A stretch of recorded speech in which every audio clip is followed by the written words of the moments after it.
இந்த வீடியோவில் சிஎஸ்எஸோட கமாண்ட்ஸ் பற்றி பார்க்க போகிறோம். கமாண்ட்ஸ் பற்றி நீங்கள் HTML படிச்சிருப்பீங்க. கமாண்ட்ஸ் அப்படிங்கிறது ஒரு அடிஷ்னல் இன்ஃபர்மேஷனை ஸ்டோர் பண்ணி வைக்கிறதுக்கு யூஸ் பண்ணுறது தான் கமாண்ட்ஸ். ஃபார் எக்ஸாம்பிள், நீங்கள் ஒரு பெரிய ப்ராஜெக்டில் ஒர்க் பண்ணுறீங்கன்னா நீங்கள் ஒருத்தர் மட்டும் அந்த டீமில் ஒர்க் பண்ண மாட்டீங்க, உங்கள் கூட பல பேரும் ஒர்க் பண்ணுவாங்க. அவங்களுக்குலாம் புரிகிற மாதிரி அதை எழுதி வைக்கணும் இல்லையா, அதுக்கு தான் கமாண்ட்ஸ்லாம் யூஸ் பண்ணுவாங்க. ஃபார் எக்ஸாம்பிள், நீங்கள் ஒரு பேக்ரவுண்ட் கலர் வந்து கொடுத்துருக்கீங்க, அது எதுக்கு கொடுத்துருக்கீங்க, ஹெட்டருக்கு கொடுத்துருக்கீங்களா ஃபூட்டருக்கு கொடுத்துருக்கீங்களான்னு தெரியணும்ல, அதை வந்து ஒரு கமாண்ட்ஸாக எழுதி வைப்பாங்க. அதுதான் சிஎஸ்எஸ்ல கமாண்ட்ஸ் அப்படின்னு சொல்லுவாங்க. இப்போ நம்ம சும்மா சாதாரண எக்ஸாம்பிள் பார்க்கலாம். என்னோட விஎஸ் கோட் ஓப்பன் பண்ணியிருக்கேன். இதில் சும்மா ஒரு ஹெட் டேக் கொடுத்துக்கலாம். H1 அப்படிங்கிற ஒரு டேக்குள்ள இதுக்குள்ள CSS அப்படின்னு கொடுத்துருக்கேன். இப்போ நான் ஆல்ரெடி வந்து எக்ஸ்டர்னல் ஸ்டைல் ஷீட்டை வந்து லிங்க் பண்ணி வச்சுருக்கேன். இப்போ அதை ஓப்பன் பண்ணிக்கலாம். இது வந்து பழைய கோடு, இதை ரிமூவ் பண்ணிடலாம். இப்போ வந்து கமாண்ட்ஸ் கொடுக்கறதுக்கு சின்டாக்ஸ் பார்த்தீங்கன்னா /* இதுக்குள்ளே வந்து நீங்கள் கொடுக்குற கண்டென்ட்லாம் கொடுக்கணும். இப்போ நான் ஹெட்டிங்க்கு தானே கலர் கொடுக்க போகிறேன். ஹெட்டிங்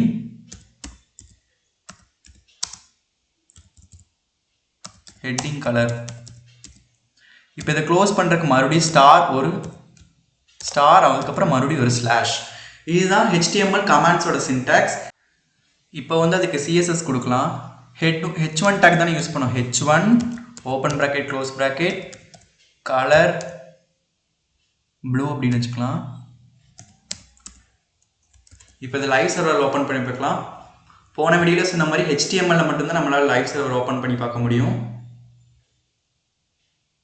இப்போ பார்த்தீங்களா, அந்த கமாண்ட்ஸ் வந்து எனக்கு டிஸ்பிளே ஆகலை. கமாண்ட்ஸ் எப்பயுமே வெப்பேஜால் ஸ்கிப் பண்ணப்பட்டுரும். அதெல்லாமே நம்ம அண்டர்ஸ்டாண்டிங் கொடுக்கறது தான் கமாண்ட்ஸ். அடுத்தது நம்ம சிஎஸ்எஸ்ல இருக்க கலர் ப்ராப்பர்ட்டி பற்றி பார்க்க போகிறோம். கலர் வந்து 3 டிஃப்ரெண்ட் டைப்ஸாக கொடுக்கலாம். அதோட நேமை ஸ்பெசிஃபை பண்ணி டைரெக்டாக கொடுக்கலாம், அதோட ஹெக்ஸாடெசிமல் வேல்யூ வச்சு கொடுக்கலாம், அடுத்தது அதோட RGB வேல்யூ வச்சு கொடுக்கலாம். நேம் ஸ்பெசிஃபை பண்ணி கொடுக்கறது அப்படின்னு பார்த்தீங்கன்னா, ரெட்னா ரெட் கலர்னு சொன்னாலே அதுக்கு புரிஞ்சிடும், அது வந்து ரெட் கலரில் ஆட்டோமேட்டிக்காக கொடுத்துரும். ஹெக்ஸாடெசிமல் வேல்யூ அப்படின்னா ஹெக்ஸாடெசிமல் நம்பர்ஸ் மூலமாக கொடுக்கறத ஹெக்ஸாடெசிமல் வேல்யூஸ் அப்படின்னு சொல்லுவாங்க. அடுத்தது RGB colour, red blue green அப்படிங்கிறது RGBயோட ஃபுல் ஃபார்ம். அது எல்லாத்தையும் மிக்ஸ் பண்ணி கிடைக்கிற ஒரு கலர் தான் RGB கலர் அப்படின்னு சொல்லுவாங்க. இந்த RGBயை மிக்ஸ் பண்ணால் நம்மளுக்கு வந்து பல கலர்ஸ் கிடைக்கும். அதெல்லாம் யூஸ் பண்ணி நம்ம டிஃப்ரெண்ட் டைப்ஸாக ஸ்டைல் பண்ணலாம் கலர் வச்சு. அதுக்கு முன்னாடி குரோம் ஓப்பன் பண்ணிக்கலாம். இப்போ இதில் போய் கலர் பிக்கர் அப்படின்னு டைப் பண்ணுங்க. COLOR colour bigger. இப்போ பார்த்தீங்கன்னா இந்த டேஷ்போர்டில் எனக்கு வந்து டிஃப்ரெண்ட் டைப்ஸ் ஆஃப் கலர் இருக்கு இல்லையா. இப்போ ஹெக்ஸாடெசிமல் ப்ளூவோட ஹெக்ஸாடெசிமல் வேல்யூ வேணும்னா நம்ம இங்கேருந்து காப்பி பண்ணி நம்ம கோடில் பேஸ்ட் பண்ணிக்கலாம். அதே மாதிரி அதோட RGB வேல்யூஸ்லாம் கொடுத்துருக்காங்க. அப்புறம் HSL வேல்யூ, HSV வேல்யூ. இப்போதைக்கு ஹெக்ஸாடெசிமல் வேல்யூ, அதுக்கப்புறம் RGB வேல்யூ மட்டும் பார்க்கலாம். இப்போ வந்து எனக்கு க்ரீனோட ஹெக்ஸாடெசிமல் வேல்யூ என்ன, இங்கே காப்பி அப்படின்னு ஒரு சிம்பிள் இருக்கு இல்லையா, இதை கிளிக் பண்ணி நம்ம காப்பி பண்ணி நம்ம கோடில் யூஸ் பண்ணலாம். இப்போ ஃபர்ஸ்ட் நார்மல் மெத்தட் பார்க்கலாம். இதுதான் நார்மல் மெத்தட், நம்ம முன்னாடி யூஸ் பண்ணியிருக்கோம் இல்லையா. கலர் அந்த பேரையே ஸ்பெசிஃபை பண்ணுறது. ப்ளூ வேணா ப்ளூ கலர். நான் மறுபடியும் மாற்றுறேன். அதுக்கு முன்னாடி இங்கே வேற ஒரு டேக் கொடுத்துறேன், இல்லாட்டி கன்ஃபியூஷனாக இருக்கும். H2 அப்படின்னு ஒரு டேக் கிரியேட் பண்ணிக்கலாம். இதுக்குள்ள வந்து HTML.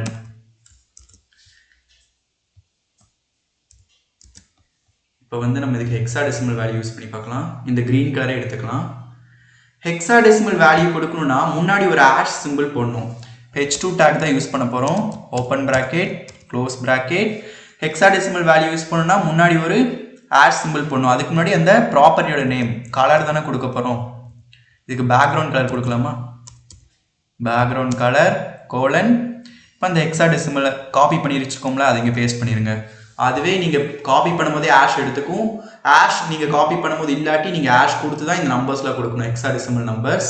இப்போ சேவ் பண்ணிக்கலாம். நம்மளோட லைவ் சர்வர் ஓப்பன் பண்ணி பார்க்கலாம்.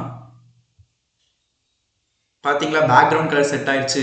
இந்த மாதிரி தான் ஹெக்ஸாடெசிமல் வேல்யூ வச்சு நம்ம கலரிங் பண்ணணும். அடுத்து நம்ம பார்க்க போகிறது RGB colour, red blue green. இதுக்கும் நம்ம கலர் பிக்கரை எடுத்துக்கலாம். இப்போ வந்து இந்த பர்பிள் கலர் ட்ரை பண்ணி பார்க்கலாம். இந்த பர்பிள் கலரோட RGB வேல்யூ வந்து நான் காப்பி பண்ணிக்கிறேன். இப்போ இங்கே அடிஷ்னலாக ஒரு டேக் வந்து கிரியேட் பண்ணிக்கலாம். H3. இதுக்கு என்ன பேர் வைக்கலாம், பைத்தான் அப்படின்னு வச்சுக்கலாம்.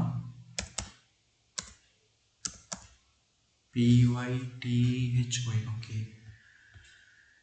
இப்போ இந்த H3க்கு வந்து நம்ம கலர் பண்ணலாம். இதுக்கும் அதே மாதிரி என்ன ப்ராப்பர்ட்டி யூஸ் பண்ண போகிறோம், கலர் ப்ராப்பர்ட்டியா இல்லை ஹைட்டா அந்த மாதிரி நம்ம கொடுக்கணும். இப்போ கலர் தான் கொடுக்க போகிறோம். Colour colon. இப்போ அந்த காப்பி பண்ணி வச்சிருக்க வேல்யூ பேஸ்ட் பண்ண போகிறோம். பார்த்தீங்களா, அதுவே RGBன்னு எடுத்துருச்சு. இது வந்து ரெட்டோட மிக்சர், இது வந்து க்ரீனோடது, இது வந்து ப்ளூவோடது. இந்த மாதிரி வேல்யூஸ் மிக்ஸ் பண்ணால் எனக்கு வந்து இந்த பர்பிள் கலர் கிடைக்குது. அதுதான் இங்கே. இப்போ இங்கே நம்ம கூட கலரில் அட்ஜஸ்ட் பண்ணிக்கலாம். இப்போ இங்கே அட்ஜஸ்ட் பண்ணால் அதுக்கேற்ற மாதிரி மேலே வந்து RGB வேல்யூ மாறிட்டே இருக்கும். இப்போ சேவ் பண்ணிவிட்டு ரன் பண்ணி பார்க்கலாம். Open with live server.